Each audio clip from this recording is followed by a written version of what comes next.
Hello भाई, कैसे हो आप सब? आई होप आप सबकी तैयारी बहुत अच्छी चल रही होगी। और आज की वीडियो में हम बात करेंगे मैथ के बारे में कि मैथ को किस तरह से जल्दी कंप्लीट कर सकें। और इस सबसे पहले आज की वीडियो स्टार्ट करने से पहले मैं आपको एक चीज़ बताना चाहूँगा कि एक चीज़ मैंने सोची है रोज़ के लिए कि रोज़ की वीडियो स्टार्ट करने से पहले मैं क्या करा करूँगा कि मैं आपको कोई 5 क्वेश्चन बताया करूँगा और जिनके मैं आपको आंसर भी बताया करूँगा। और आपको क्या करना है, बस इन 5 क्वेश्चंस को याद करना है 5, 6 मिनट, 10 मिनट जितनी भी मिनट की वीडियो है उतने मिनट तक। बस लास्ट में जब वीडियो खत्म होगी तो मैं एक बार और आपसे ये क्वेश्चन पूछ लूँगा और खुद ही इनके आंसर कर दूँगा। तो यही है कि अगर आप 5 मिनट तक इन क्वेश्चंस को याद रख पा रहे हैं तो सीधी-सी बात है, ये क्वेश्चन हमेशा के लिए आपको याद हो जाएँगे। तो इससे क्या होगा, ये मैं क्यों कर रहा हूँ, क्योंकि जब भी मैं वीडियो बना रहा था यूट्यूब पर और क्योंकि उसमें काफ़ी टाइम लग जाता है तो मुझे ऐसा लगता था कि मेरा बहुत ज़्यादा टाइम जा रहा है। लेकिन इन क्वेश्चन से ऐसा लगेगा कि हाँ, वीडियो बनाते टाइम कम से कम ये 5 क्वेश्चन तो हैं जो मुझे याद हो रहे हैं। बाकी आप लोगों को भी ये फ़ायदा रहेगा वीडियो देखकर कि हाँ, ये 5 क्वेश्चंस तो मिनिमम आप जो भी 5 मिनट 10 मिनट दोगे इस वीडियो को, उनमें याद करके जाओगी। और जो भी ये जो 5 क्वेश्चन्स हैं जो मैं देख कर लाऊँगा वो वही क्वेश्चंस रहेंगे जिनको याद करने में मुझे दिक्कत आ रही है, जो मुझे लगते हैं कि इम्पोर्टेंट हैं और थोड़े कठिन है। वही क्वेश्चंस मैं आपको बताऊँगा। तो चलो मैं आपको ये वाले क्वेश्चंस अभी बताता हूँ। इनको बस आपको याद रखना है वीडियो के एंड तक। मैं वीडियो के एंड में एक बार और आपसे यही क्वेश्चन पूछूँगा, आप इनके आंसर कर देना भाई, मतलब खुद के मन में एक बार खुद को ही आंसर कर लेना है इन क्वेश्चंस के। और अगर आपने कर लिए तो ये बिल्कुल क्वेश्चंस आपको हमेशा के लिए याद हो जाएँगे। ठीक है? तो सबसे पहले हम देखते हैं हेलियोडोरस। हेलियोडोरस यूनानी राजदूत था और ये किसके शासनकाल में आया था? जो कि था राजा भाग या भागमित्र के शासनकाल में आया था, जो कि शुंग वंश के शासक थे। दूसरा है फायन। फायन चीनी यात्री था। ये चंद्रगुप्त द्वितीय या विक्रमादित्य के शासनकाल में आया था, जो कि जो कि गुप्त वंश के शासक थे। उसके बाद है हैनसांग। हैनसांग भी चीनी यात्री है। ये पुलकेशन द्वितीय के शासनकाल में आया था, जो कि चालुक्य वंश के शासक थे। और इस जो हैनसांग है इसको यात्रियों का राजकुमार भी कहा जाता है। तो ये तो रहे हमारे तीनों राजदूत जिनमें मुझे थोड़ा सा कन्फ्यूजन रहता था, मैं कन्फ्यूज़ हो जाता था कि कौन सा राजदूत किसके शासनकाल में आया था और जो भी जो राजा थे कौन कौन से वंश के थे, इसलिए मैंने ये 3 क्वेश्चन लिए हुए हैं। तो उसके बाद हम देखते हैं ये 3 अभिलेख हैं, जैसे एरण अभिलेख है और भी जो ये अभिलेख है ये थोड़े याद हो जाते हैं, लेकिन ये 3 अभिलेख जो मुझे याद नहीं हो रहे थे और मुझे इंपॉर्टेंट भी लगे इसलिए मैंने ये लिख लिए। ठीक है? तो सबसे पहले दसपुर अभिलेख। दसपुर अभिलेख कहाँ पर है? मंदसौर में है और ये विश्व का पहला विज्ञापन है। इसमें रेशम बुनकर श्रेणी की जानकारी मिलती है। ठीक है? इसके बाद है सूफिया अभिलेख। ये रीवा में है और गुप्तों की वंशावली इसमें मिलती है। घटोत्कच से इन्होंने शुरू की है वंशावली। उसके बाद है तुमेन अभिलेख। ये अशोकनगर में है और इसमें राजा को शरतकालीन सूर्य कहा गया है और जो कुमारगुप्त प्रथम है उनके शासनकाल की जानकारी तुमेन अभिलेख में मिलती है। बस ये हो गए आज के क्वेश्चन। अब जब मैं एक बार वीडियो ख़त्म करूँगा तो आपसे एक बार और ये क्वेश्चंस पूछ लूँगा ताकि ये क्वेश्चन हमेशा के लिए आपको भी और मुझे भी याद हो जाएंगे। चलो तो अब हम शुरू करते हैं आज की वीडियो। आज की वीडियो का टॉपिक है मैथ किस तरह से जल्दी कंप्लीट करें, क्योंकि कई लोगों के कमेंट आ रहे थे वीडियो पर भी और कई लोगों के इंस्टाग्राम टेलीग्राम पर भी मैसेजेस आ रहे थे कि मैथ के बारे में कुछ टिप्स दो जिससे जल्दी से जल्दी मैथ्स को कवर किया जा सके। ठीक है? तो अभी क्या है, आबकारी विभाग का एग्ज़ाम भी आ गया है सब लोगों का, 20 तारीख से स्टार्ट है और 6-7 दिन बचे हुए हैं सबके पास। मेरा एग्ज़ाम 25 तारीख को है तो मेरे पास लगभग 10 दिन है। तो इस 10 दिन की मेरी स्ट्रैटेजी क्या रहेगी, किस तरह से मैं कौन-कौन से चैप्टर कंप्लीट करूँगा ताकि मैथ्स थोड़ा ठीक हो जाए। और बाकी इन 10 दिन मेरा टारगेट मेनली सिर्फ 4 सब्जेक्ट पर रहेगा, जो कि है मैथ, रीजनिंग, जीएस और साइंस। क्योंकि साइंस जीएस में तो मेरे नंबर काफ़ी कम भी आ रहे थे पटवारी के मॉक टेस्ट में, इसलिए भी मैं जीएस पर थोड़ा सा फोकस करूँगा। तो ये 4 रहेंगे हमारे टारगेटेड सब्जेक्ट अगले 10 दिन के लिए। ठीक है? तो उसमें आज हम बात करेंगे मैथ के बारे में, मैथ कैसे पढ़ना है। उसके बाद अगले दिन या कल मैं जीएस की बात करूँगा। उसके बाद कई लोग इंग्लिश का बोल रहे थे, इंग्लिश का और हिंदी का जो भी हम देखेंगे आगे वाले वीडियोस में देख लेंगे। ठीक है? तो सबसे पहले हम देखते हैं मैथ्स का कि मेरा मैथ्स का क्या प्लान रहेगा इस हफ्ते का या इन आने वाले 10 दिन का। तो मैंने अपने ये जो टारगेट जो टॉपिक्स लिख रखे हैं कि ये जो टॉपिक्स हैं वो करने वाला हूँ।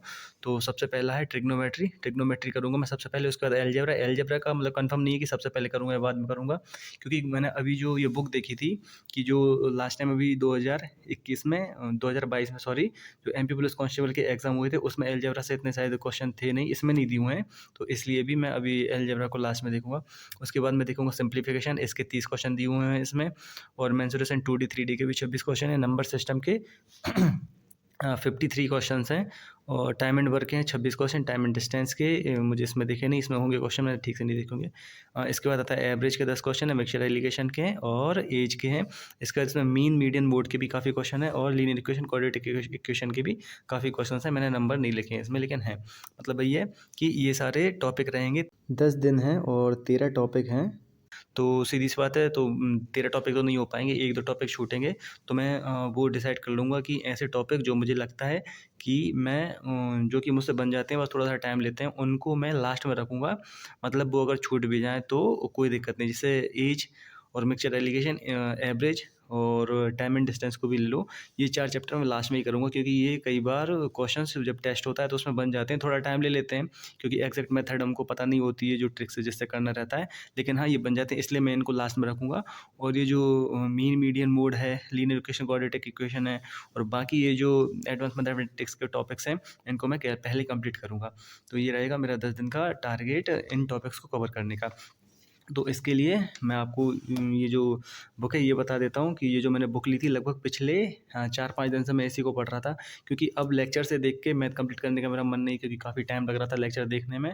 तो मुझे चाहिए थी कोई बुक जिससे मैं कंप्लीट कर सकूँ मैथ।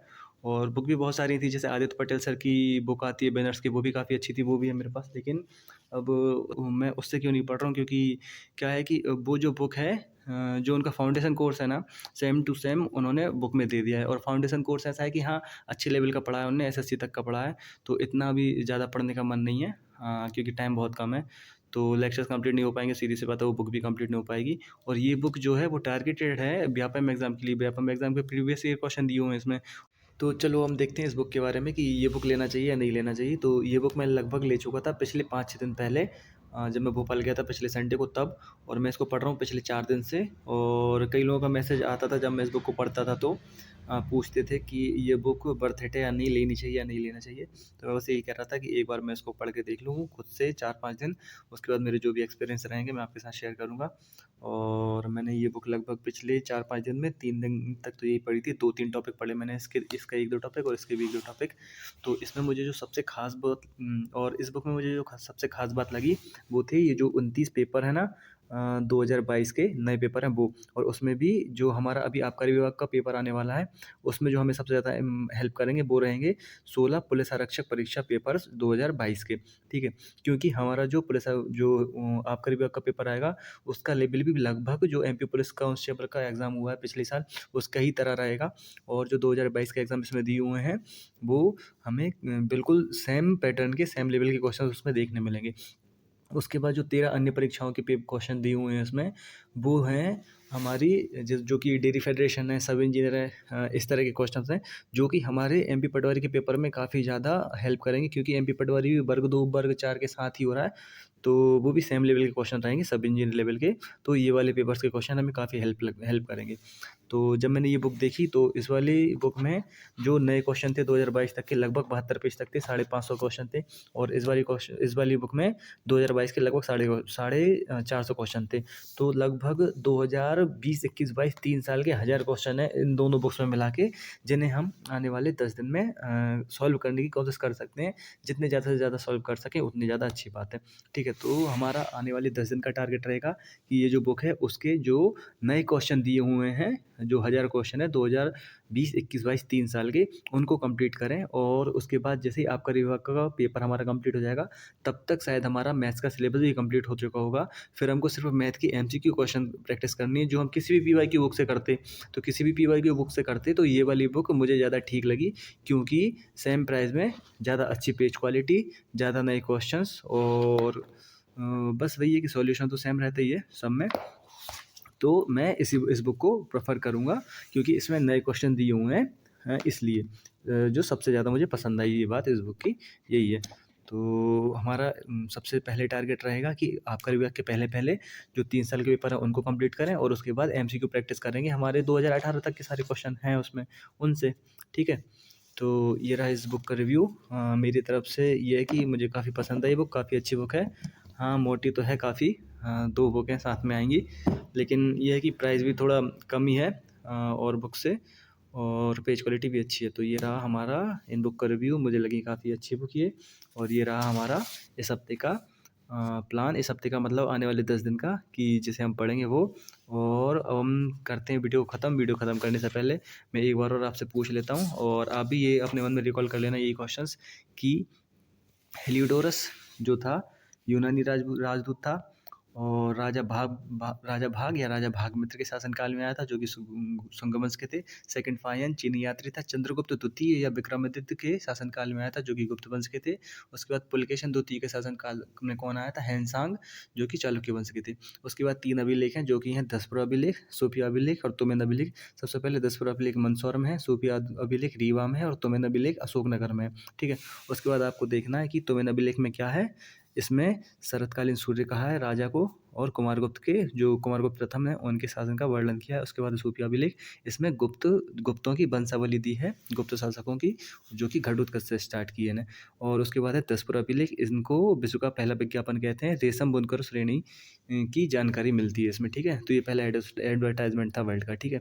तो ये रहे हमारे MCQ। तो आप बताना कि ये जो मैंने सोचा है 5-6 क्वेश्चन रोज आपको वीडियो के पहले और वीडियो के बाद में रिवाइज कराने का ये प्लान कैसा है और बाकी जो मैथ का मेरा प्लान है 10 दिन का वो कैसा है। और आप इसमें अगर कुछ ऐड करना चाहते हैं, कोई आपके सजेशन हो या कोई भी डाउट हो या आगे आने वाली वीडियोस के लिए कोई भी आइडिया हो कि किस तरह की वीडियो बनाना चाहिए, कुछ भी हो तो वो सब आप नीचे कमेंट बॉक्स में लिख सकते हैं या आप डायरेक्ट मुझे टेलीग्राम पर मैसेज भी कर सकते हैं। और इसके अलावा एक चीज़ और मुझे बतानी थी आपको ये कि जो मेरे नोट्स थे कंप्यूटर के, जिनके बारे में कई लोग मैसेज कर रहे थे मुझे काफ़ी दिन से, ये जो मेरे नोट्स हैं कंप्यूटर के ये मैंने स्कैन करके सारे टेलीग्राम चैनल पे अपने डाल दिए हैं। तो आप जाकर डाउनलोड कर लेना टेलीग्राम चैनल से इन नोट्स को। काफ़ी दिन से कई लोग मैसेज कर रहे थे कि ये जो टेलीग्राम पर ये नोट्स डाल दो, लेकिन अब मैं लेट क्यों हो रहा था क्योंकि अभी तक मैंने पढ़े नहीं थे, मैंने भी किसी और से फ़ोटोकॉपी करवाए थे। उसमें कई जगह थोड़े मुझे करेक्शन लग रहे थे, कुछ गलतियाँ लग रही थी, कुछ कम लग रहा था जो कि मैं अपनी तरफ से ऐड करता गया। तो मैं सोच रहा था एक बार पहले मैं पढ़ लूँ सारी चीज़ें जो मुझे लगता है, लेक्चर देख के ऐड कर दूँ, उसके बाद मैं स्कैन करके दूँगा तो ज़्यादा ठीक रहेगा। तो ये जो मैं अपनी तरफ से ऐड करता गया जो मुझे लगा, तो अब लगभग कंप्लीट हो गया तो मैंने स्कैन करके टेलीग्राम पर डाल दिया, वहाँ से डाउनलोड कर सकते हैं। ठीक है। तो अब हम वीडियो कंप्लीट करते हैं, मिलेंगे कल की वीडियो में। तो आप लोग कमेंट में ज़रूर बताना कि जो मैथ की स्ट्रेटजी है वो कैसी लगी और ये वाला आइडिया जो 5 MCQ या 6 MCQ का है वीडियो के शुरू में और आखिरी में वो कैसा लगा। तो फिर मिलते हैं कल की वीडियो में। Thank you.